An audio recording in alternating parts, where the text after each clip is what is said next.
né? Então, de acordo com a demanda, ele vai fornecer a quantidade exata. Bom, então vamos lá, pessoal, vamos iniciar aí.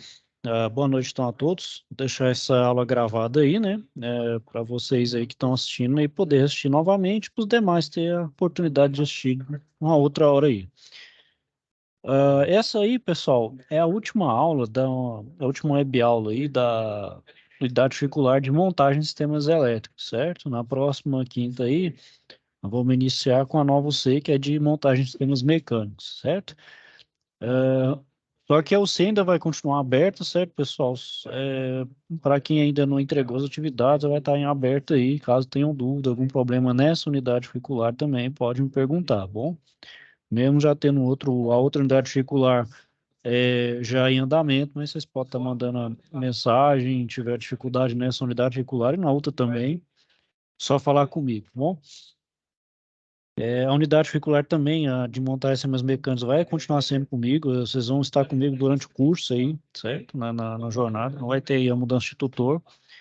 Até segunda ordem aí vai ser comigo aqui, certo?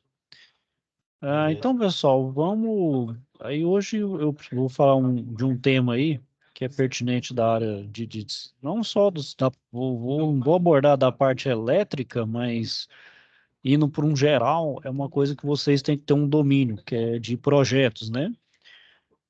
Então, vocês indo aí para trabalhar na indústria, seja até vocês mesmos trabalhando por conta própria, de forma autônoma, vocês têm que ter uma boa noção e uma boa leitura e até confecção também de projetos, né? Então, em específico, parte de projeto elétrico, né? Então, uma boa leitura de projeto aí, pessoal, ela é fundamental para a execução aí de um serviço de uma forma correta, de uma forma segura e de uma forma assertiva, né? Se a gente não tem uma boa leitura aí num projeto, né, a gente está, vamos dizer assim, maus lençóis, né? Quer dizer, a gente vai estar sujeito a cometer erros, cometer falhas, né?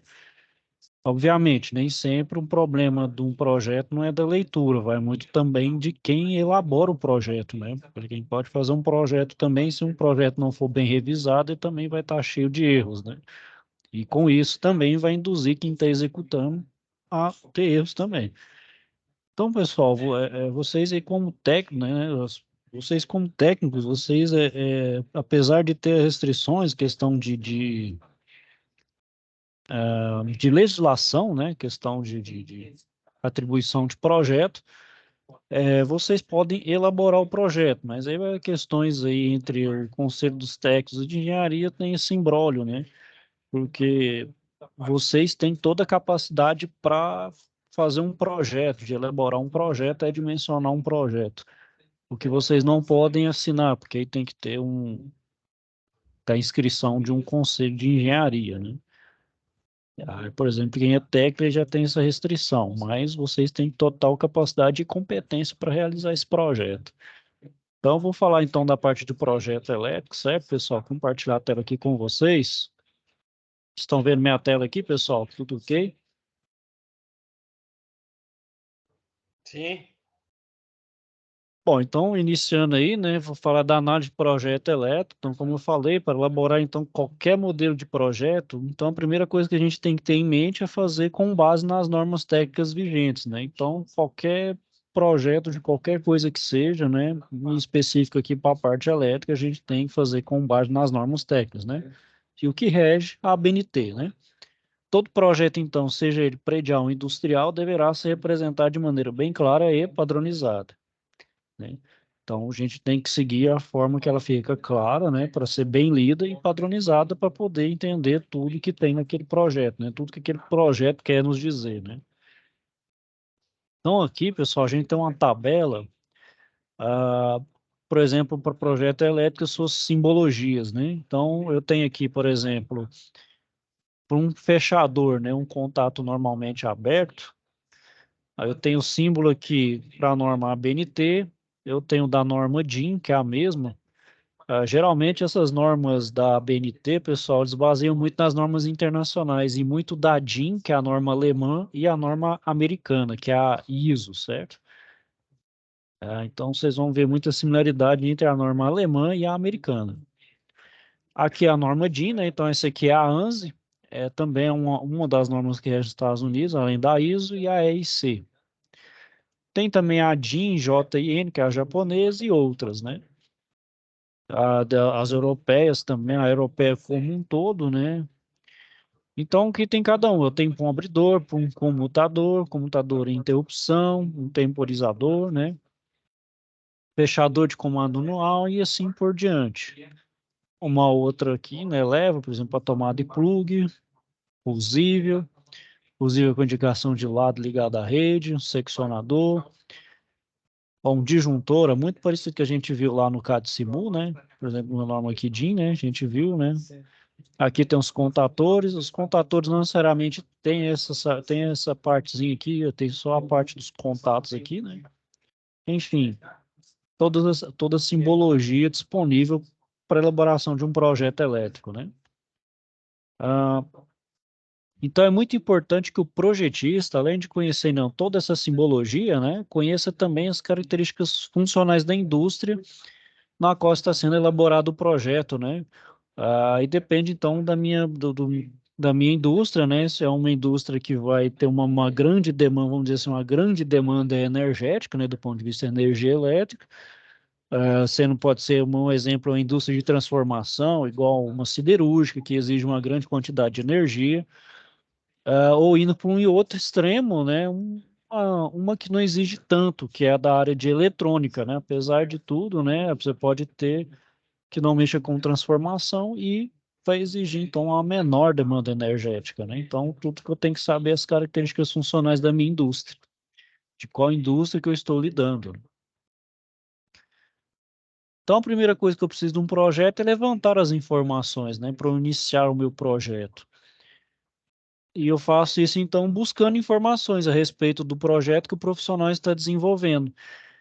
Por exemplo, posso fazer uma entrevista com o próprio dono da indústria, né, o empresário, né, o industriário, ou com os acionistas através de reuniões, com até é, é, o, não só os acionistas, mas o pessoal também de alta gerência, supervisores, funcionários, enfim, com todo o pessoal envolvido nessa indústria, não na indústria, né, mas para esse projeto em si, né? Eu falo indústria aqui, pessoal, mas é porque é o nosso vamos dizer assim, carro-chefe, mas isso pode ser aplicado, vamos dizer, em qualquer tipo de projeto, seja de um prédio, seja, por exemplo, de uma casa, de um carro, ou de uma coisa menor também, certo? Até de serviço também. Você pode fazer um projeto de um serviço, de um processo, né? Então, aí, por exemplo, aí nessa etapa é necessário, então, fazer um levantamento, aí no caso falando de indústria, né, uma previsão de carga instalada na indústria, da alocação dos pontos e das influências externas a que a instalação ficará expostas, né? Então, do ponto de vista de energia aí, né, se eu estou usando indústria, né, obviamente a gente vai ter vamos ter máquinas de alta demanda uma alta demanda energética. Então, eu preciso prever qual seria essa minha demanda de carga na minha indústria, né? Então, quantas máquinas eu vou ter, qual potência que que potência cada uma vai exigir da minha rede para eu poder fazer os dimensionamentos da forma correta, né? E também algumas informações e documentos que necessitam ser obtidos junto ao responsável pela empresa, né? Aí já são aqueles mais, não vou dizer margem, né? Mas são paralelos, né? Ao mesmo tempo que eu tenho que estar fazendo essas demandas, eu tenho que estar observando coisas ambientais, itens ambientais, a parte de fuga, condição bombeiro, enfim, a parte que é inerente à burocracia, né? Que aí depende de país para país, né? Então, a primeira coisa que a gente inicia aí, né, com um projeto arquitetônico, né, então é necessário ter em mãos para esclarecer algumas dúvidas durante a execução do projeto elétrico. Projeto arquitetônico, né, que vai ter as plantas baixas, que é a planta baixa, que é de como vai ser o meu empreendimento, né, você vai ter um andar, você vai ter vários andares, enfim. Uma planta de situação que dá que dá uma noção de localização, de como está a minha indústria, né? aí não só no micro, mas no macro, né, ao redor, na minha vizinhança, as vistas e os cortes dos prédios, né?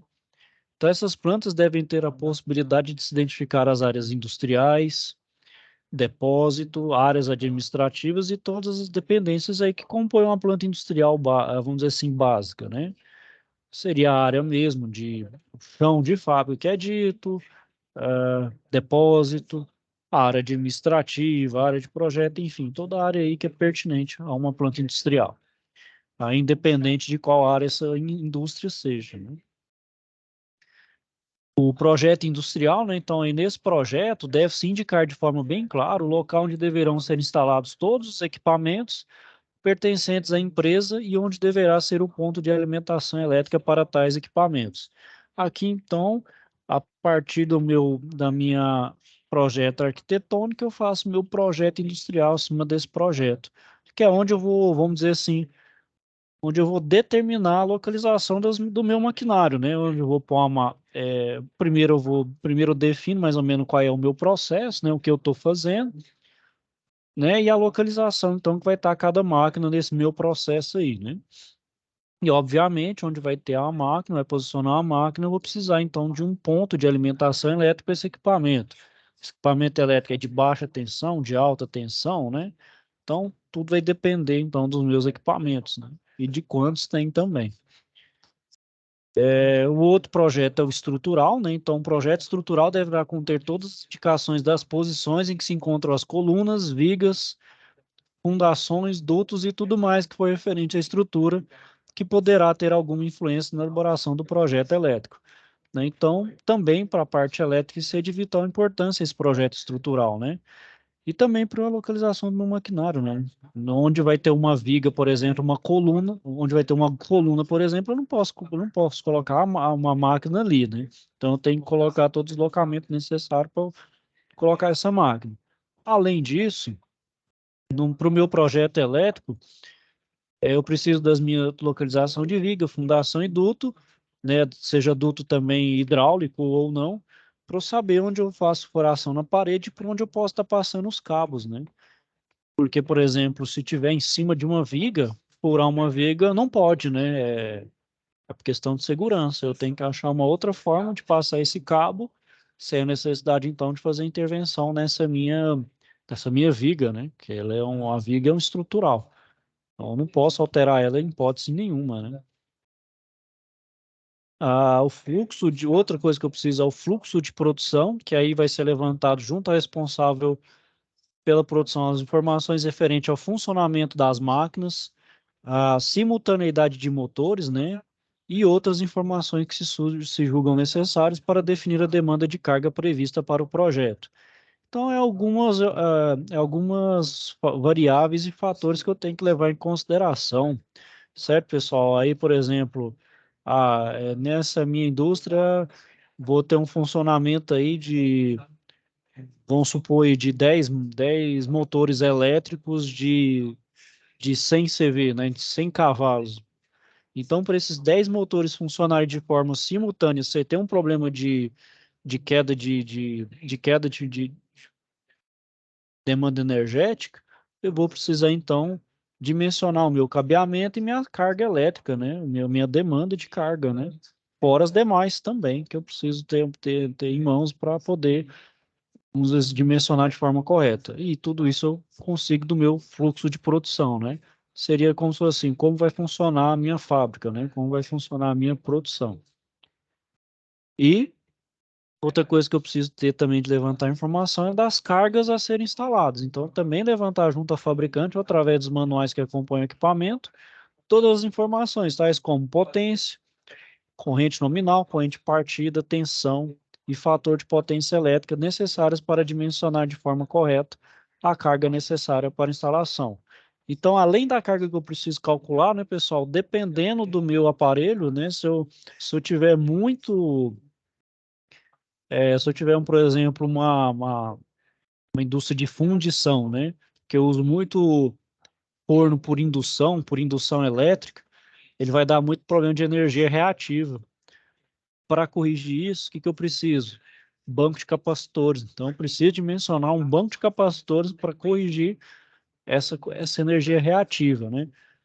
Até porque a gente sabe, a demanda energética, aquilo que a gente não usa, a gente tem que devolver vamos dizer assim, tem que devolver para as linhas para as linhas externas, né? E eu não posso devolver muita energia reativa, porque é uma dita energia suja. E geralmente, né, se eu devolver muita, uma porcentagem muito grande dessa energia, a concessionária de energia ela pode me multar.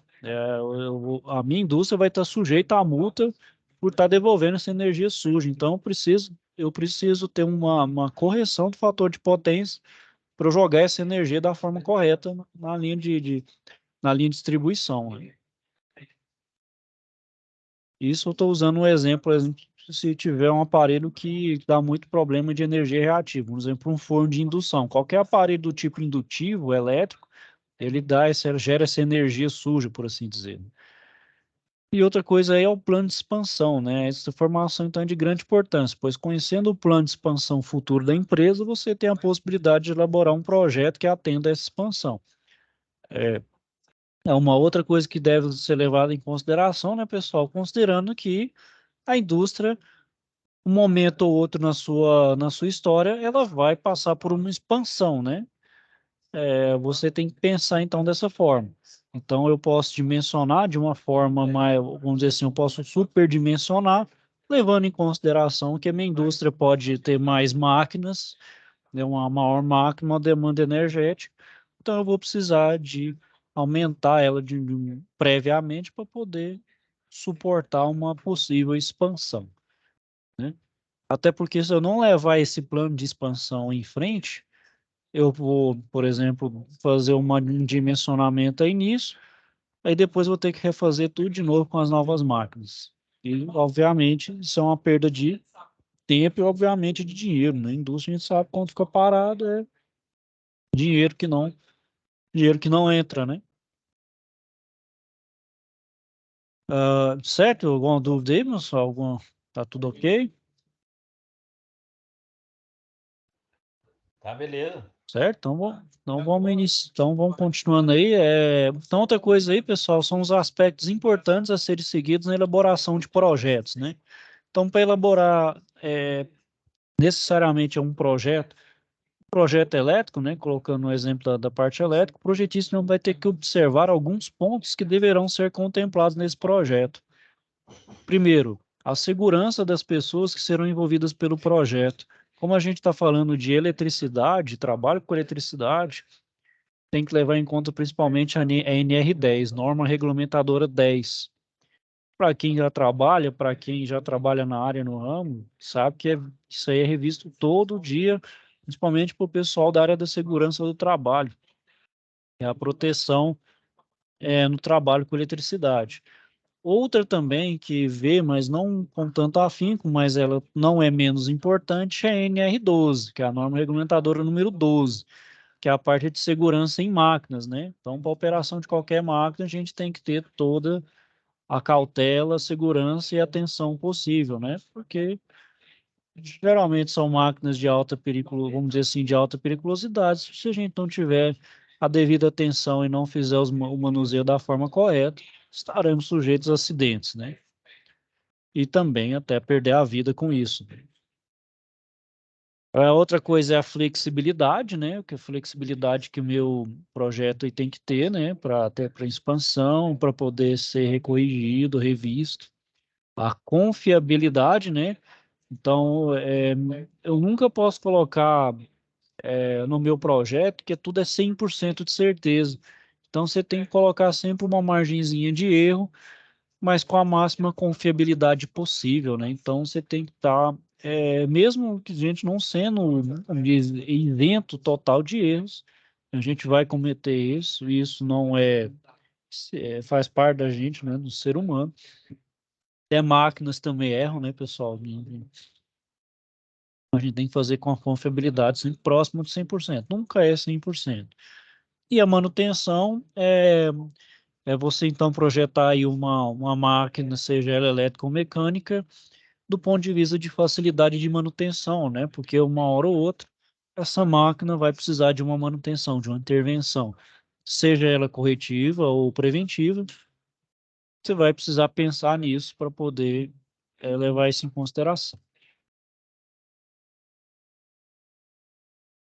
Ah, NR10, qual que é a carga horária para a gente concluir ela? NR10? Ah, Não, aí eu não, a não ser que você faça uma. Porque eu não sei se. Aí eu não sei se a técnica de segurança do trabalho, o técnico engloba essas NRs. Talvez tem que fazer ela de uma forma separada, estudar de forma específica. Mas cada uma tem uma carga horária. Eu não vou saber te falar aqui de certo. para exercer a função de eletricista, você tem que ter NR10, né? Sim, você pode, tem uns cursos rápidos aí de NR10, eu só não sei te afirmar a carga horária exata delas. Ah, tá. Beleza. Porque eu já vi, eu sou da área mais da mecânica, eu sei que tem a NR13, que é a parte de NR13 é de caldeiras e vagem de pressão. Ela tem uma boa carga horária, ela é bem densa, principalmente para manutenção, manuseio, né, e operação de caldeiras, né, Eu faço reciclagem todo ano. na NR13. Essa semana vai ter, lá na empresa que eu trabalho vai ter Tem NR, NR13 e amônia também. onde tem a caldeiraria e refrigeração, vai ter um amônia e caldeira envolvida, né? É. Eu não vou te falar o certo aqui, porque eu não tenho aqui exato na cabeça, viu, meu? Não, Mas, tranquilo. o curso ele é rápido, apesar dele ter apesar dele ter um conteúdo bem extenso, mas ele é rápido. Acho que é coisa aí de 2 a 3 meses, dependendo do tanto que você faz ele na semana, né? Aí, dependendo, se for diluído, você faz ele em mais tempo. Não, beleza. Então, falando aí dos principais desenhos aí que compõem um projeto elétrico, né? Então, um projeto elétrico ele é formado aí pela prumada elétrica, a planta baixa com esquema elétrico, um diagrama unifilar, um diagrama multifilar, os detalhes de caixas de passagem, os detalhes do ramal de ligação de energia elétrica, os detalhes do ramal de entrada de energia elétrica e detalhes dos acionamentos de máquinas elétricas, pneumáticas e hidráulicas, os esquemas de ligação entre quadro geral de medidores e barramento de equipotencialização e os detalhes, então, sobre o quadro geral de medidores. Então, todos esses são os componentes, são os desenhos aí que compõem o meu projeto elétrico de uma forma completa, né? Iniciando, então, pela prumada elétrica, nada mais é, então, que um desenho elétrico que mostra toda a instalação contendo o quadro de entrada de energia, um alimentador geral, o quadro geral e as caixas de passagem. Em suma, pessoal, a prumada elétrica, vamos dizer assim, é aquele pré-projeto. É o seu projeto elétrico rascunhado, né? Então, você vai colocar aqueles componentes básicos da elétrica, que é o quadro de entrada de energia, onde entra geral, né? Então, por exemplo, tem esse desenho aqui, eu tenho um geral, e vamos dizer assim, aqui eu tenho um esquema de um prédio, né? Então, tem um quadro geral e vai distribuindo aqui conforme os andares, né? Então, um andar mais baixo e vai ramificando até o que tem menos aqui, né? Que é o quarto pavimento. Em suma, é o quadro de entrada de energia, alimentador geral, quadro geral e as caixas de passagem. Os desenhos desses, os demais, são montados geralmente em folha no formato A2, A1 ou até A0, que é a maior folha entre eles, apresentando aí legenda e campos com os nomes do desenho. Para esse exemplo aqui, por exemplo, então, por exemplo, aqui o A é um ramal alimentador subterrâneo, né? Então, tem um subterrâneo, um alimentador de baixa tensão, um quadro B, o QBGT, que é o quadro geral, de baixa tensão, um alimentador do centro de medidores, que é a letra C, alimentadores do QLs aí do 101 a 104, né, seria então dos meus apartamentos, vamos dizer assim, por assim dizer, e assim por diante. Então, para cada componente, eu vou ter o seu nome, uma letra e o seu nome correspondente. Tudo isso, então, deve ser constado em Tem que constar no projeto, certo? Então, outra informação que tem no desenho aqui, né? Por exemplo, tem apresentado informações detalhadas de cantos, fixações e outros detalhes que esclarecem dúvidas frequentes durante a montagem e permitem a padronização dos trabalhos. Por exemplo, certos padrões aqui, ó, por exemplo, um barramento. Eu preciso de um terminal aéreo de alumínio de 7 oitavos de polegada por 1 oitavo de polegadas por 600 milímetros, né? E aqui, ó, uma barra chata de alumínio, outra aqui com esse terminal, um parafuso inox. Então, que eles seriam alguns detalhes de acabamento que se pede no projeto, né? Aí uma porca inox 1.4 para fazer a fixação dessa barra em L, que é o terminal aéreo de alumínio com a barra chata. Então aqui, ó, ainda tem uma nota aqui, a equalização dos trilhos do elevador devem ser feitas no nível do subsolo e a 20 metros de altura novamente ou no sétimo do pavimento. Então, sempre vai ter um detalhezinho aqui que é pertinente no meu projeto. Caso vocês vejam um projeto aí, né, já tem uma subvivência, vocês conseguem então notar principalmente esse tipo de detalhe aí de montagem, né, que deve ser usado e como deve ser feito, né. Uma coisa que deve ser bem preenchida aí, né, pessoal, é a legenda, né, que é o chamado legenda do meu projeto. Então, vai constar, então, informações referentes ao responsável técnico do meu projeto, ao desenhista e também a um campo que apresenta a aprovação do projeto, né, além de outros campos que deverão ser preenchidos, como, por exemplo, uma obra, o nome da obra, o endereço, o resumo da prancha fala o que que é, por exemplo, diagrama unifilar do primeiro pavimento, o responsável técnico, né, pela obra ou pelo, pelo projeto, o desenhista, quem foi o autor desse desenho, qual o formato, a data, a revisão e as devidas assinaturas de aprovação aqui. Bom, é comum então, pessoal, nos projetos industriais, a planta de situações está dividida então em 3 projetos separados. Então, o primeiro é um projeto com a planta de iluminação. Então, aqui, por exemplo, eu tenho aqui um projeto de iluminação, por exemplo, recebimento e seleção de soja, tá lá, CLP, comando de emergência. Então, aqui eu tenho toda a minha planta de iluminação aqui da minha planta industrial, né? Para essa fábrica em específico, né? Então, é uma planta que vai indicar toda a minha iluminação distribuída no meu chão de fábrica, né? O outro que aqui é o meu projeto com a planta de força, né? A planta de força, então, é justamente onde vai estar cada uma das minhas demandas energéticas, né? Seja motor ou qualquer outro tipo de aparelho que tem uma demanda energética, né? Com seus diagramas aqui, né? E localização de quadro de distribuição, e com a planta de alimentadores, né, pessoal? Alimentadores são os que vão necessitar daquela demanda energética, né? Então, sei lá, pode ser um motor, um forno por indução, qualquer outro equipamento aí que necessite de uma demanda energética, seja até, pode ser até uma simples lâmpada também.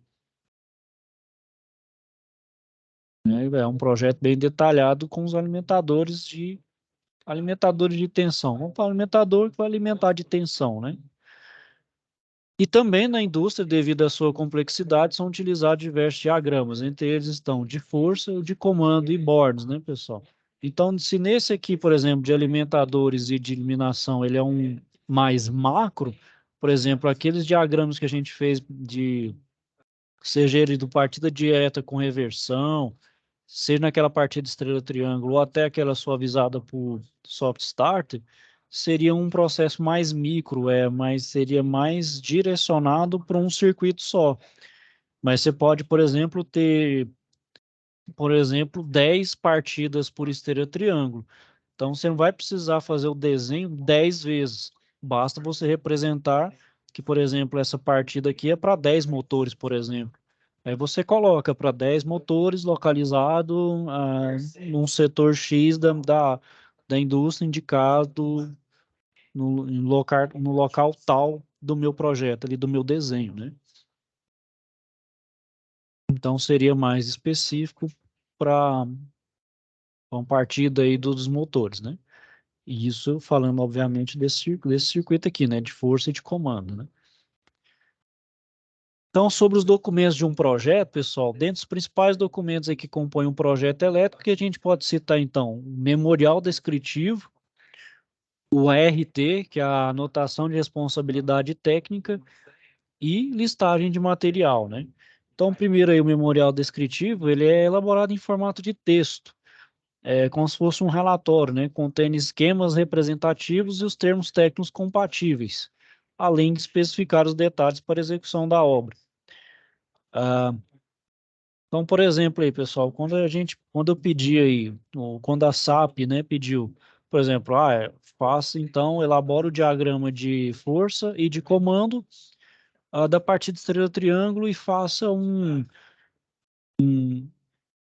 procedimento aí de descrição ou um relatório sobre o funcionamento do meu circuito. Nada mais é vocês fazerem um memorial descritivo desse meu circuito. Então, pessoal, isso é uma coisa que vai ser, principalmente falando de projeto, memorial descritivo é uma coisa extremamente corriqueira, comum, né? Então, você fala, então, por que que faz isso? É uma forma de você, como o próprio nome fala, ter um memorial do que você fez, né? Por exemplo, você monta lá o circuito, você mesmo documenta para falar, nossa, como eu fiz essa ligação? Deixa eu anotar aqui que da próxima vez eu já sei fazer ela de uma forma mais automatizada. Se eu não lembrar de cabeça, o que que eu faço? Consulto meu memorial e descritivo e vou lembrar como é que faz aquele procedimento, né? Então, por isso que o memorial descritivo é importante nisso, porque vai conter os esquemas representativos, os termos técnicos compatíveis, né? Além de especificar os detalhes para execução de obra, né? Então, vocês vão lá, vão fazer um diagrama de força de uma partida direta. A gente sabe que pela norma vai precisar de proteção, né? Fusível, um disjuntor, relé térmico e outro equipamento. Aí você vai já listando, você já coloca no memorial, descrevendo tudo que você já utilizou. Do que você fazer uma nova montagem, você já vai ter aquilo na cabeça, e caso já não tenha de cabeça, né? Porque a gente não tem memória, não consegue memorizar tudo, né? Você vai no seu memorial descritivo, você consegue ver lá, ó, aquela montagem ali leva tal equipamento de proteção, tal equipamento de manobra, tal contator, tal motor e assim por diante, né?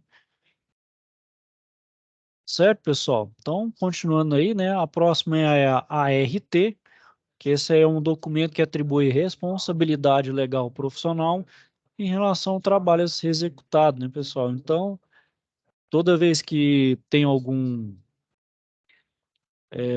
obra, qualquer coisa que tenha um projeto, sempre vai ter, então, uma anotação de responsabilidade técnica, né? Alguém tem que se responsabilizar, né?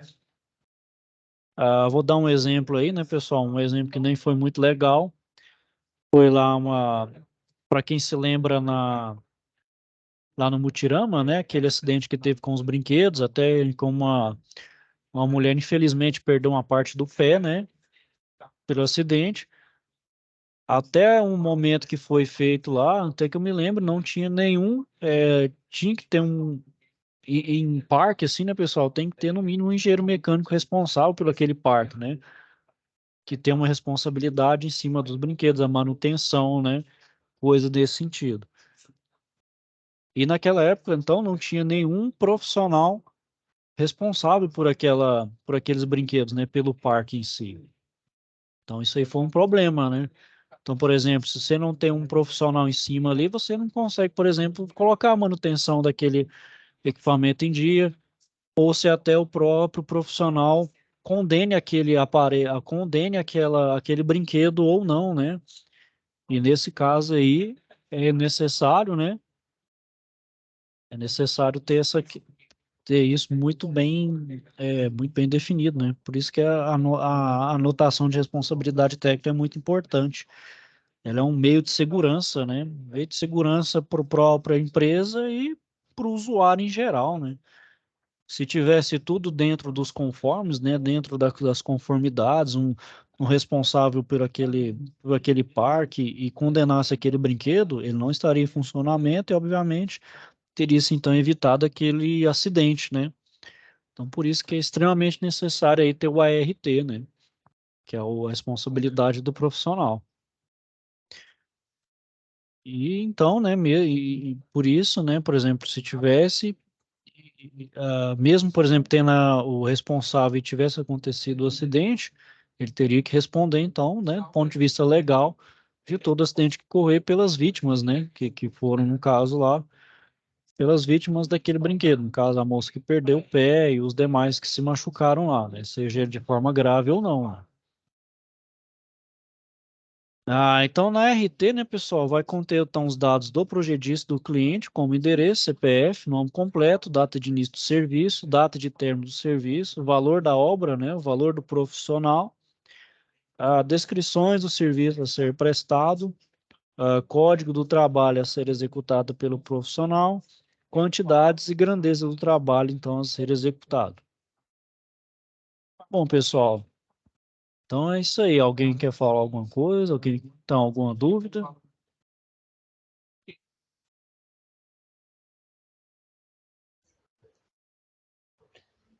Não, já deu para dar uma explanada boa a respeito aí dos. Certo, pessoal, é mais para falar mesmo dessa parte de projeto, que vocês aí têm total capacidade, competência para fazer um projeto. É só a questão da assinatura, que realmente é um imbróglio entre o pessoal do Conselho dos Técnicos e da Engenharia, né? Infelizmente tem esse imbróglio. Mas, como falo, né, e para a área de vocês, né, para o dia a dia de vocês, isso aí é primordial, né? Vocês terem uma boa noção do projeto, não só da elaboração, mas da leitura do projeto, né? Verdade. Ok, pessoal? Então, não havendo mais dúvidas aí, vou finalizar aqui por hoje, certo? E a gente então se vê na próxima aula. Qualquer dúvida que vocês tiverem da SAPS dessa unidade curricular, é só falar aí comigo, ok, pessoal? Estou aqui para ajudar vocês aí, for necessário, for preciso aí. Então, eu vou Valeu. finalizando aí por hoje, pessoal. Tenham todos, então, uma boa noite, fiquem com Deus e até a próxima. Boa noite. Deus também. Boa noite.